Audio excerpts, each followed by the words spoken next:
I'm here at one of the best engineering and STEM schools in the world. And guess what? It's run by a woman. I am so excited to meet a pioneer for girls in STEM, and that is Dr. Maria Klawe.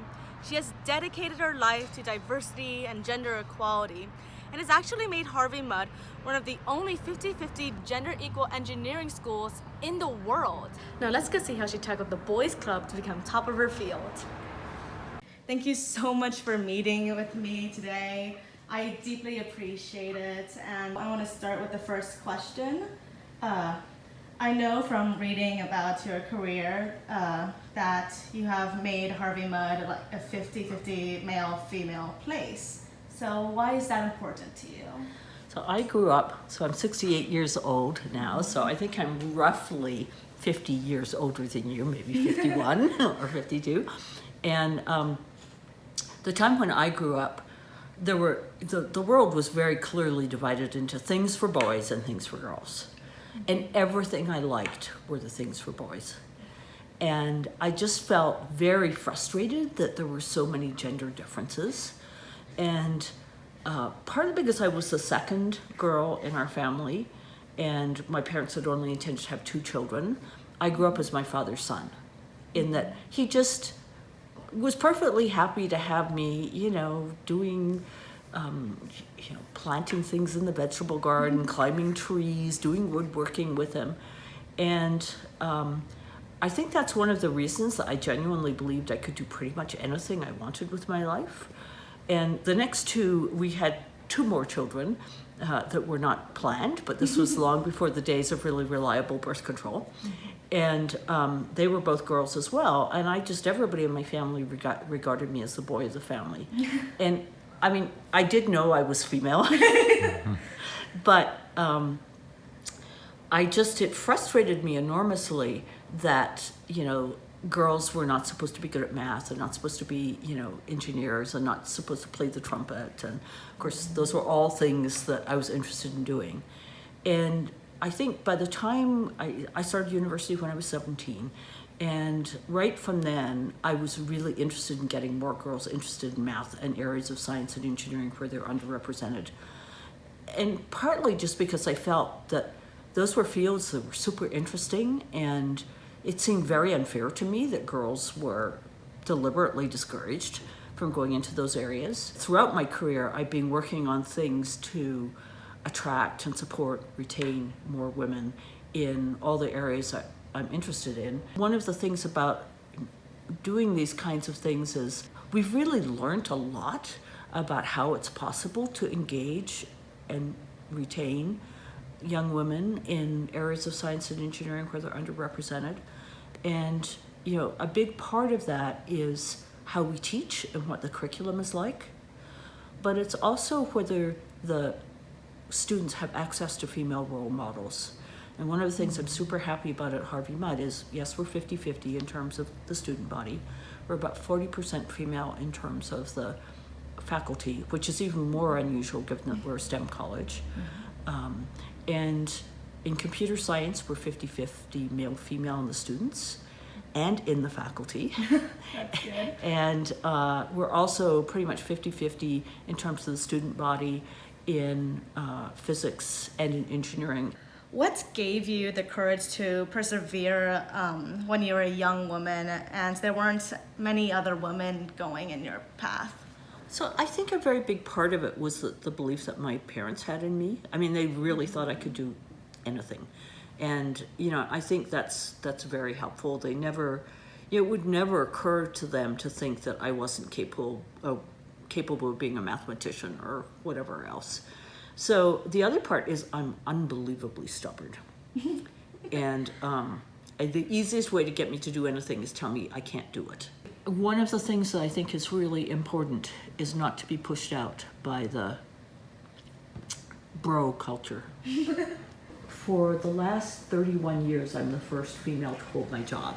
So when I went to the University of British Columbia as head of the computer science department, I was the first female faculty member in that department, the first female head of a department in science, And then I was the first female vice president, and then I was the first female dean of science, and then I went to Princeton, I was the first female dean of engineering, and then I came here and I'm the first female president of the college. A lot of my personality traits, I was very comfortable in masculine environments because that was what my personality was like. So I was happy to be in arguments or to be the leader of anything or to challenge things or any of those kinds of things that at the time were not thought of as things that girls did.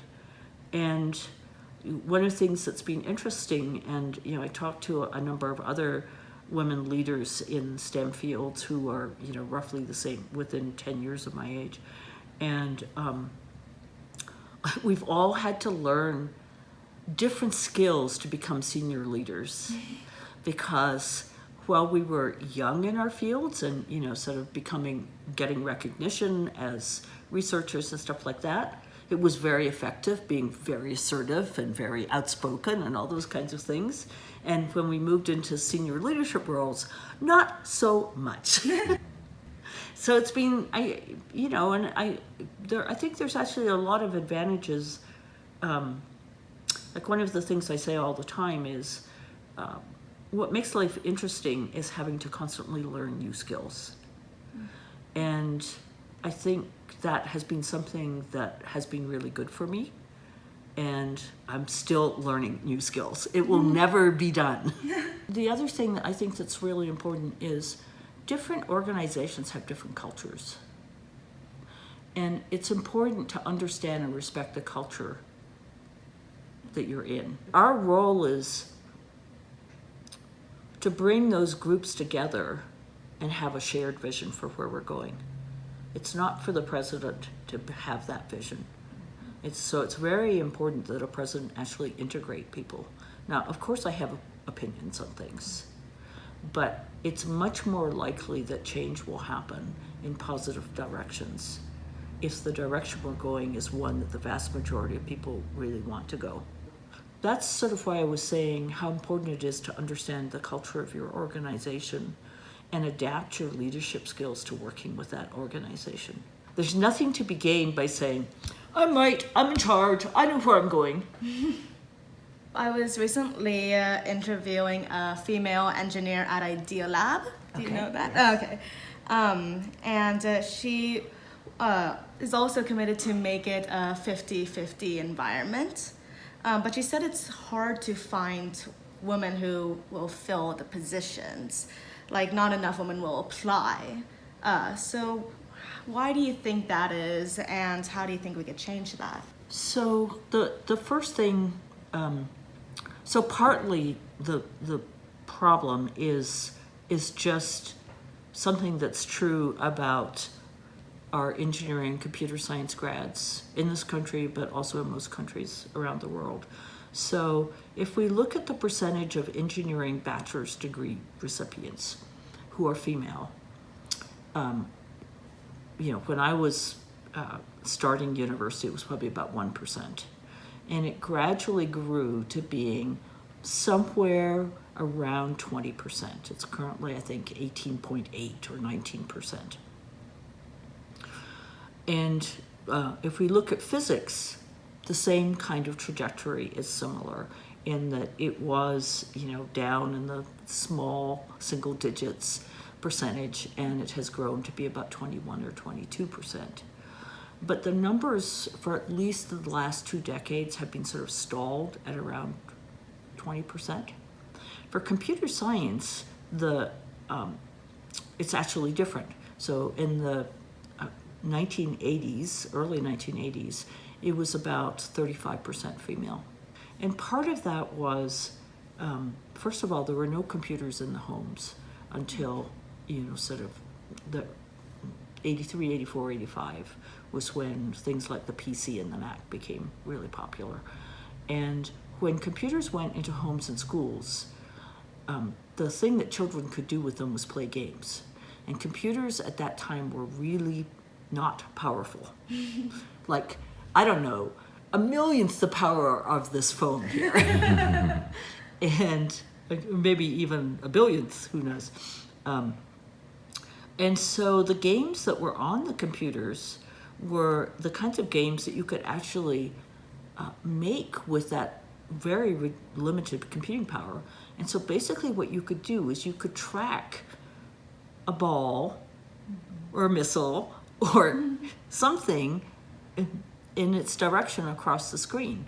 And so almost all of the games were either sports games like Pong, or games where you're shooting missiles at, aircraft or spaceships or something. Or I guess another one would be Pac-Man, which is probably the favorite one for most girls at that time because it was less violent. And so very quickly, computers became something that teachers and children and parents thought of as a boy thing.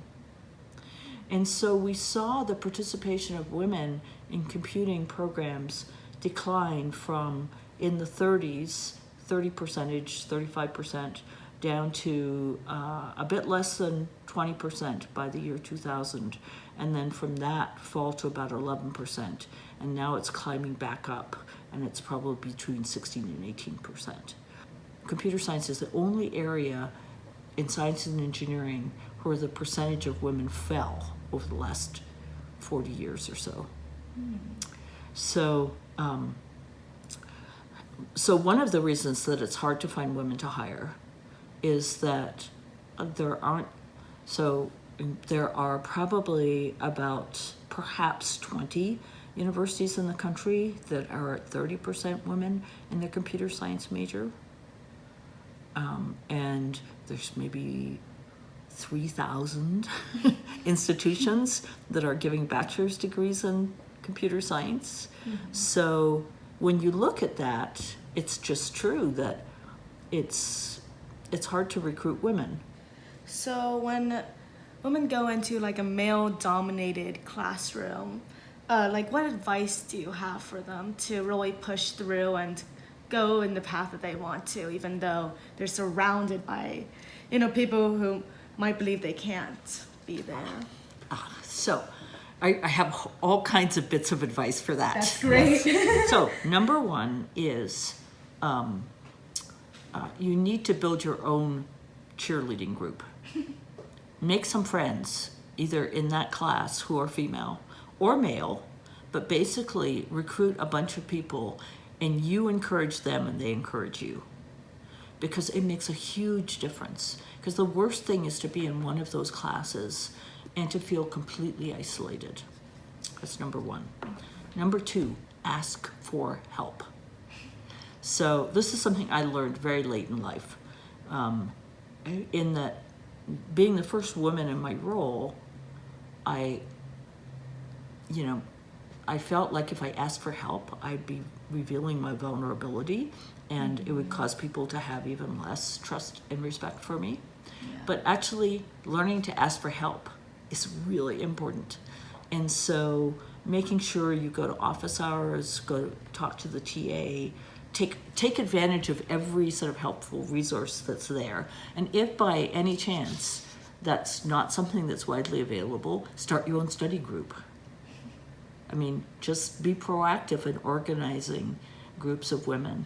One of the things that's very common for people who are underrepresented in a particular environment is to have this feeling of the imposter syndrome, which is to feel like, even though you're actually doing just fine in your assignments, but to sort of feel like I don't really belong here, and sooner or later they're going to figure out that I don't really belong here and I can't do this stuff.